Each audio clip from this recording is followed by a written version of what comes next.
سورہ دحا پڑھنے سے بھاگا ہوا آدمی واپس آ جائے گا. سورہ علم نشرح کو جس مال پر پڑھ دیا جائے اس میں خوب برکت ہوتی ہے. سورہ تین والتین والزیتون جو ہے 3 مرتبہ پڑھنے سے اخلاق و کردار بہتر ہوتے ہیں. سورہ علق میں جوڑوں کے درد کا علاج ہے. سورہ قدر جو صبح و شام پڑھے اللہ عز و جل اس کی عزت بڑھا دے گا. سورہ بینہ برس اور یرکان کا علاج ہے. جس آدمی یا جانور کو نظر لگی ہو اس پر سورہ عادیات کا دم مفید ہے. سورہ قارعہ پڑھنے سے بلاؤں سے حفاظت رہتی ہے. سورہ تکاثر کو 300 بار پڑھنے سے جلد قرض ادا ہو جاتا ہے. کئی لوگ کہتے ہیں جناب قرض بہت ہے, چلے قرآن کا وظیفہ لے لیں, الہاکم التکاثر. یہ جو سورت ہے 300 بار پڑھنے سے بہت جلد قرض اتر جاتا ہے. لیکن میں اپنی شوگر کو پکڑ نہیں پا رہا تھا اور وہ کنٹینیو بڑھتی جا رہی تھی. پھر میری نظر سے ایک فارمولا گزرا اور وہ فارمولا ہے GPS. اب اس کے یہ فارمولا کیا ہے, تمام خاص طور پہ شوگر کے جو پیشنٹس ہیں اور جس کو شوگر نہیں ہے وہ بھی ذرا غور سے سن لیں, جن کا وزن زیادہ ہے, جو بلڈ پریشر کی مریض ہیں یا کولیسٹرول کے مریض ہیں. میں صرف اپنا تجربہ شیئر کر رہا ہوں, آپ یہ تمام باتیں اپنے ڈاکٹر کے مشورے سے عمل کیجیے گا. میں نے الحمدللہ تمام چیزوں پر نہ صرف پاکستان کے بلکہ بیرون ملک کے ڈاکٹر سے بھی مشورے کر کے اس پر عمل کیا اور آج میں آپ کو نتیجہ بتانے جا رہا ہوں. تو میری شوگر جو تھی, چلے بتا دیتا ہوں, میری شوگر 9.9 تک پہنچ گئی, بڑھتے بڑھتے 9.9 تک پہنچ گئی, جو کہ HB1C جو ہوتی ہے 3 مہینے کی شوگر, اور یہ گریجولی بڑھتی گئی. 7 سے کرتے کرتے 8 پہنچی, 9 پہنچی اور 9. میں نے کہا یہ کیا ہو رہا ہے, کیوں نہیں رک رہی شوگر؟ دوائیں چینج کر کے دیکھ لی تو پھر وہ GPS فارمولا میری نظر سے گزرا کہ شوگر صرف میٹھا کھانے سے نہیں ہوتی ہے. یہ 3 چیزیں ہیں, G for greens, P for potato, S for sugar. یہ 3 چیزیں اگر آپ چھوڑ دیں تو آپ بغیر دوائی کے شوگر پہ قابو پا سکتے ہیں. میں ایسے کئی لوگوں کو جانتا ہوں کہ جو پہلے 2 دوائیں کھاتے تھے, پھر ان کی شوگر 2-5 سال بعد دوائیوں نے اثر ختم کیا, وہ 4 ٹیبلٹ پہ پہنچتے ہیں, پھر دوائیوں اثر ختم کرتی ہے, وہ انسولین پر پہنچتے ہیں, اور ایک وقت آتا ہے کہ ان کی 25-30 سال پرانی شوگر کے بعد انسولین بھی کام نہیں کرتی ہے اور پھر بیچارے اعضا کٹتے ہم نے لوگوں کے دیکھے. تو اب اس فارمولے کا جو مجھے بتایا گیا کہ اس فارمولے پر عمل کرنے سے آپ شوگر کو ریورس کر لیں گے اور آپ دوائیں بھی چھوٹ جائیں گی, پہلے تو مجھے یقین نہیں آیا, مگر اب میں نے خود عمل کرنا شروع کیا. اب اس کا تھوڑا سا عمل مشکل یہ ہے کہ اس میں گرینز یعنی آپ کو اس میں روٹی چھوڑنی پڑے گی, اس میں آپ کو چاول چھوڑنا پڑے گا, اناج جو ہے نا وہ چھوڑنا پڑے گا, کیونکہ یہ ڈائریکٹلی کاربوہائیڈریٹس ہیں. مجھے پتا چلا کہ ایک روٹی 4 چینی جتنا اندر جا کے کام کر رہی ہے, وہ چینی نہیں ہے اس میں لیکن وہ اندر جا کے کاربوہائیڈریٹس اتنے بنا رہی ہے. اگر آپ نے 2 یا 3 روٹیاں کھا لی ہیں تو آپ نے 12-15 چمچ شوگر کھا لی سمجھ لیں, اور تو شوگر کہاں سے کم ہوگی؟ تو اب روٹی کو چھوڑنا تھا. اچھا روٹی میرے لیے اتنا مسئلہ نہیں, ہم میمنوں کے لیے چاول بڑا مسئلہ ہے, ہم چاول بہت کھاتے ہیں, تو چاول چھوڑنا تھا, روٹی چھوڑنی تھی, پوٹیٹو خیر ویسے بھی اتنا زیادہ مرغوب نہیں تھا, اور شوگر والی تمام چیزیں, بیکری کی تمام آئٹمز. راشد بھائی اللہ کی رحمت سے میں نے یہ کرتے ہوئے مجھے 4 مہینے ہو گئے. آج 4 مہینے بعد الحمدللہ میں آپ کو بتاؤں, میں نے عید کے یعنی ایک دن پہلے 2 دن پہلے ٹیسٹ کروایا ہے, میری شوگر 7.8 ہو گئی ہے, 9.9 سے 7.8 ہو گئی ہے. اور مزے کی بات یہ کہ پچھلے 2 مہینوں سے میں نے دوائی کھانا بھی چھوڑ دی ہے. یہ میں نے دوائی کے بغیر ریکور کی, اگر میں دوائی کھا رہا ہوتا تو یہ 6.5 ہو چکی ہوتی, لیکن میں کیوں اپنے اندر کیمیکل ڈالوں. میں ڈاکٹر سے مسلسل مشورہ کرتا رہا تو ڈاکٹر صاحب نے کہا آپ چیک کرتے رہے اور کم ہو رہی ہے تو اب آدھی کرتے رہے دوائیں. تو اب میں اس پوزیشن میں ہوں کہ میں پورے دن میں الحمدللہ دوائی نہیں کھاتا ہوں.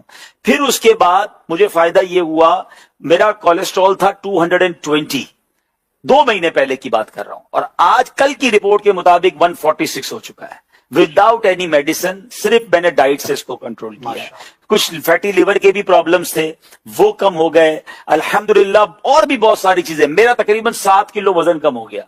میں وزن کم کرنے کی بہت ٹائم سے کوشش کر رہا تھا, میں نے کوئی زیادہ کوشش نہیں کی, میں کھا پراپر رہا ہوں, پیٹ بھر کے کھا رہا ہوں, ایسا نہیں میں نے کھانا کم کیا ہے, میں نے صرف ان 3 چیزوں سے اپنے آپ کو پیچھے کیا ہے الحمدللہ. اچھا پھر مزے کی بات یہ ہے کہ صرف میرے ساتھ نہیں ہوا, جب میں نے 2 مہینے میں رزلٹ دیکھنا شروع کیا میں نے آس پاس کے دوستوں کو بتانا شروع کیا. میں نام نہیں لے سکتا, ہمارے اراکین شورا بھی ہیں, ہمارے بڑے بڑے ذمہ داران بھی ہیں. آپ یقین کریں اگلے 1-2 مہینوں میں جو ان کی مجھے کالیں آئی ہیں, جو شوگر کے پیشنٹ تھے وہ کہتے ہیں ہماری شوگر نارمل ہو گئی ہے, لوگوں کی انسولین چھوٹنا شروع ہو گئی ہے, وہ انسولین سے دوائی پر آنا شروع ہو گئے ہیں. اب میں آپ کو یہ ساری باتیں بتانے کے بعد اچھی نیت کے ساتھ اپنا شیڈول بتاتا ہوں, کیونکہ کچھ لوگ جب میں یہ بتاتا ہوں نا تو وہ کہتے ہیں روٹی اور چاول کے بغیر زندہ کیسے رہیں گے. ٹھیک ہے نا, میں 4 مہینے سے زندہ ہوں اور میں پہلے سے اچھی لائف گزار رہا ہوں, بہت فریش فیل کرتا ہوں. اب اس کا طریقہ کیا ہے میں آپ کو سمجھاتا ہوں. پہلے تو جب تک آپ اس کو سائڈ پہ کریں گے نا تو پھر آپ کو چیزیں بہت ساری نظر آنا شروع ہو جائیں گی. پہلے تو ہمیں نظر ہی ایک ہی چیز آتی ہے نا کہ بھائی 3 روٹیاں کھانی ہے روز کی یا 2 پلیٹ چاول کھانے ہیں. تو جناب آپ الحمدللہ سلاد, فروٹ, اور پھر آپ گوشت ڈائریکٹ تھوڑا سا لے لیں, آپ بوائل انڈے کھا لیں. اگر آپ کو فرائیڈ ایگ بھی کھانے تو کم تیل میں تل کے چمچ سے کھا لیں انڈے. میں 1-2 دن پہلے ایک جگہ گیا, دوست کے گھر دعوت تھی, بڑا بہترین کہہ رہے عید آ رہی ہے عبدالحبیب بھائی گوشت نہیں بنایا, دال چاول بنایا. اچھا اب میں پہلے کیا کرتا تھا, جب شروع میں نے ڈائٹ شروع کی تو میں لوگوں کو بتاتا تھا میں روٹی چاول نہیں کھاتا. تو پھر لوگ کیا کرتے تھے بیچارے, وہ باربیکیو منگوا رہے ہیں, مہنگے کھانے منگا رہے ہیں. میں نے کہا یہ تو غلط ہو رہا ہے. تو اب میں نے بتانا چھوڑ دیا ہے. اب میں نخرے نہیں کرتا, میں کہتا ہوں میں آپ کے گھر آ جاؤں گا, جو بھی دعوت ہے. تو دال چاول بنایا تو بڑا کمال کا, ہمارے یہاں مشہور ہے دال چاول نا. تو سارے دوست کھا رہے تھے. تو میں نے آپ کیا کھائیں گے, میں نے بالکل کھاؤں گا. میں نے لیا, میں نے دال کی پلیٹ بھری, اس میں لوکی شریف نکالی اور میں چمچ سے دال کھانے لگا. میں نے لوکی کھائی. ہر دسترخوان پہ تھوڑا بہت تو سلاد ہوتا ہے, میں نے سلاد کھایا. دیکھیے ایک فارمولا اگر آپ کو سمجھ آ جائے نا کہ آپ کے وزن کا 1% آپ کا پیٹ ہوتا ہے. کسی کا 80 کلو وزن ہے, اس کا 800 گرام میں پیٹ بھرے گا. اب میرے پیٹ کے اندر اگر 700 گرام کی جگہ ہے تو میں نے یہ سوچ لینا ہے کہ 700 گرام بھرنا کس سے. یاد رکھیے میں اس کو اس طریقے سے آپ کو سمجھاتا ہوں, آپ کے ساتھ سب کے ساتھ ہوا ہوگا کہ کبھی آپ کو بڑی شدید بھوک لگی ہوگی. بچپن میں تو زیادہ ہوا تھا, ہم گرم گرم روٹی لینے جاتے تھے اور آتے آتے ہی ایک روٹی پوری کھا جاتے تھے. ممی نے منگوائی ہوتی تھی روٹی, تو بھوک اتنی لگی ہوتی تھی وہی روٹی کھا جاتی, کیونکہ بھوک لگی ہوتی تھی. نہ سالن تھا نہ کچھ تھا, کیونکہ بھوک لگی تھی. اور ایسا بھی ہوا ہوگا کہ آپ نے کبھی دوستوں کے ساتھ دال چاول کھایا ہوگا یا دال روٹی کھائی ہوگی, پیٹ بھر گیا. اب دنیا کی بہترین چیز آپ کے سامنے آ جائے تو آپ کیا کہتے ہیں, یار اب تو پیٹ بھر گیا. اٹ مینز پیٹ ہی بھرنا ہے, لذت تو زبان تک ہے. تو اگر آپ اس 700 گرام کی پراپر تھیلی کو اچھی چیزوں سے بھر لیتے ہیں تو آپ کو پھر ختم ہو جائے گا چیپٹر, آپ کا پیٹ بھر جائے گا.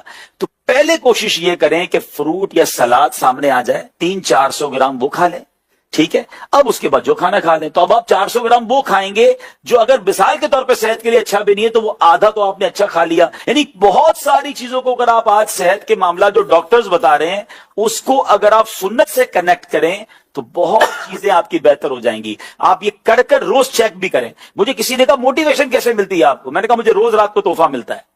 کہتے کیسے, میں نے کہا میں روز پورا دن گزار کے سونے سے پہلے کھانے کے 2 گھنٹے بعد شوگر چیک کرتا ہوں اور مجھے پتا چلتا ہے کہ میری پورے دن کی ڈائٹ میں بغیر دوائی پیے میری شوگر نارمل ہے. میں اگلے دن کے لیے پھر تیار ہو جاتا ہوں کہ میں نے انشاءاللہ یہ چیزیں نہیں کھانی ہیں, اور الحمدللہ میں اس کا نتیجہ دیکھ رہا ہوں. تو اچھی نیتوں کے ساتھ خیر الناس من ينفع الناس, لوگوں میں اچھا وہ ہے جو دوسروں کے لیے بھی اچھا بنے. تو میں جو اپنے لیے اچھا سمجھ رہا ہوں آپ کو بتایا ہے. Cholesterol, blood pressure, sugar test کرواتے ہو نا, صحت کے لیے ٹیسٹ کرانا چاہیے, اچھی بات ہے. لیکن اب ان بیماریوں کے بارے میں بہت زیادہ کانشیس ہیں.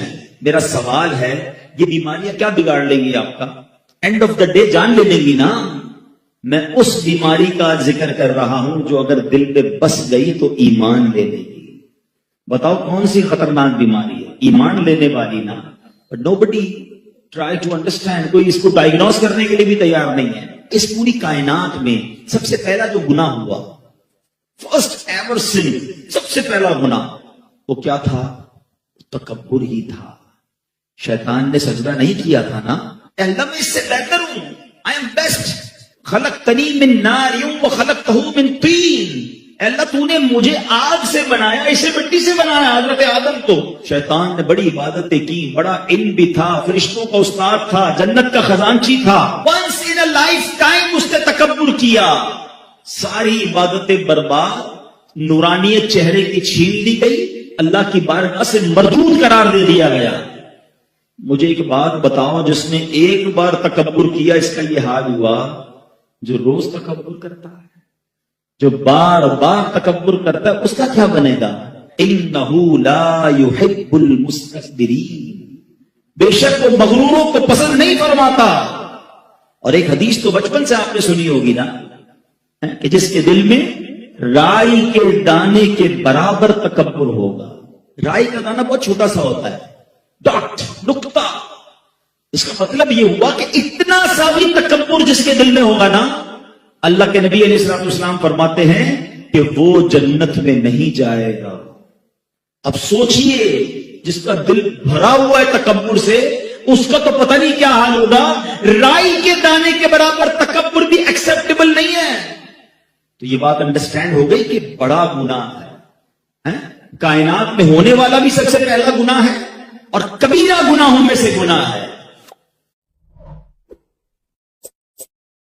اللہ تبارک و تعالیٰ کے سوا دنیا میں اور کوئی خالق و مالک نہیں اور کوئی خدا نہیں، مگر کئی ایسے لوگ ہیں اور پہلے بھی تھے جنہوں نے اللہ کے سوا اور چیزوں کی عبادت کی اور یوں سمجھیے کہ دنیا بھی برباد کی اور آخرت بھی برباد کی. آج آپ کو قرآنی واقعہ سنانا ہے جس میں ان جھوٹے خداؤں کا تذکرہ ہے.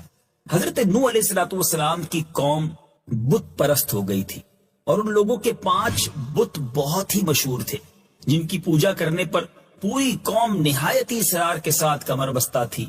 ان 5 بتوں کے نام یہ تھے: ودا، سواع، یغوث، یعوق، نصر. حضرت نوح علیہ السلام جو بت پرستی کے خلاف واز فرمایا کرتے تھے تو ان کی قوم ان کے خلاف ہر کوچہ و بازار میں چرچا کرتی پھرتی، یعنی آپ کے خلاف باتیں کرتی. حضرت نوح علیہ السلام کو طرح طرح سے تکلیفیں دیا کرتی. انہوں نے کہا تم اپنے معبودوں کو ہرگز نہ چھوڑنا اور ہرگز ودا اور سواع اور یغوث اور یعوق اور نصر نامی بتوں کو نہ چھوڑنا، اور بے شک انہوں نے بہت سے لوگوں کو گمراہ کر دیا. یہ 5 بت کون تھے؟ ان کے بارے میں حضرت عروہ بن زبیر رضی اللہ تعالی عنہما کا بیان ہے کہ حضرت آدم علیہ السلام کے یہ 5 فرزند تھے جو نہایت ہی دیندار اور عبادت گزار تھے، اور لوگ ان 5 کے بہت ہی محب اور معتقد تھے. جب ان 5 کی وفات ہو گئی تو ان لوگوں کو بڑا رنج و صدمہ ہوا، تو شیطان نے ان لوگوں کی تعزیت کرتے ہوئے یوں تسلی دی کہ تم لوگ ان 5 صالحین کا مجسمہ بنا کر رکھ لو اور ان کو دیکھ دیکھ کر تمہارے دل میں تسکین ہوتی رہے گی. چنانچہ پیتل اور سیسے کے مجسمے بنا بنا کر ان لوگوں نے اپنی اپنی مسجدوں میں رکھ لیے. کچھ دنوں تک تو لوگ ان مجسموں کی زیارت کرتے رہے، پھر لوگ ان بتوں کی عبادت کرنے لگے اور خدا پرستی چھوڑ کر بت پرستی کرنے لگے. حضرت نوح علیہ السلام 950 برس تک ان لوگوں کو واز سنا سنا کر اس غلط کام سے روکتے رہے، اللہ کے سوا دوسرے کسی کو پوجنے سے روکتے رہے. بالآخر طوفان میں غرق ہو کر سب ہلاک ہو گئے، مگر شیطان اپنی اس چال سے باز نہ آیا اور ہر دور میں اپنے وسوسوں کے جادو سے لوگوں کو اس طور پر بت پرستی سکھاتا رہا کہ لوگ اپنے صالحین کی تصویروں اور مجسمے بنا کر پہلے تو کچھ دنوں تک اس کی زیارت کرتے ہیں، پھر ان کے دیدار سے اپنے دل کو بہلاتے رہے، پھر رفتہ رفتہ ان تصویروں اور مجسموں کی عبادت کرنے لگے. اس طرح شرک و بت پرستی کی لعنت میں دنیا گرفتار ہو گئی اور خدا پرستی اور توحید خالص کا چراغ بجھنے لگا، جس کو روشن کرنے کے لیے انبیاء و سابقین یکے بعد دیگرے برابر مبعوث ہوتے رہے، یہاں تک کہ ہمارے آقا علیہ السلام نے ہمیشہ کے لیے بت پرستی، اللہ کے سوا کسی اور کو پوجنے کی جڑ جو ہے وہ اس طرح کاٹ دی کہ آپ نے تصویروں اور مجسموں کا بنانا ہی حرام فرما دیا اور حکم صادر فرمایا کہ تصاویر اور مجسمے ہرگز ہرگز کوئی شخص کسی آدمی تو آدمی کسی جاندار کے بھی نہ بنائے، اور جو پہلے سے بن چکے ہیں ان کو جہاں بھی دیکھو مٹا دو اور توڑ پھوڑ کر تباہ و برباد کر دو، تاکہ نہ رہے بانس نہ بجے بانسری. پھر میٹھے اسلامی بھائیوں، اس قرآنی واقعے سے ہم سب کے لیے بھی یہ درس ہے کہ بعض لوگ اپنے بزرگوں کی تصویریں اپنے گھروں میں لگاتے ہیں، ان لوگوں کی تصویریں لگاتے ہیں کہ جن سے ان کو عقیدت ہوتی ہے، پھر بعض نادان تو اس پر ہار بھی پہناتے ہیں. اللہ اللہ، یہ وہی میرے بیچ اسلامی بھائیوں ایک سٹیپ ہے کہ پہلے ان کی زیارت ہوتی ہے اور ایک وقت آتا ہے کہ لوگ ان کی عبادت کرنا شروع کر دیتے ہیں. اللہ غنی، مجھے اور آپ کو اپنی ایمان کی فکر کرنی چاہیے. امیر اہل سنت الحمدللہ کئی بار یہ بیان فرما چکے ہیں، ہمیں اپنے گھروں میں سے بھی تصویروں کو ہٹا دینا چاہیے، مجسمے بالکل نہیں ہونے چاہیے. آج کل شو پیس کے ذریعے اپنے گھروں کو سجایا جاتا ہے، کسی میں جاندار کا مجسمہ ہوتا ہے، بعض اوقات کچھ ایسی کاسمیٹکس یا اس طرح کی چیزیں، بچوں کے کھلونوں کی تصویریں اور اس طرح کی چیزیں ہمارے گھروں میں ہوتی ہیں. یاد رہے، جس گھر میں تصویر ہو اس گھر میں رحمت کے فرشتے نہیں آتے.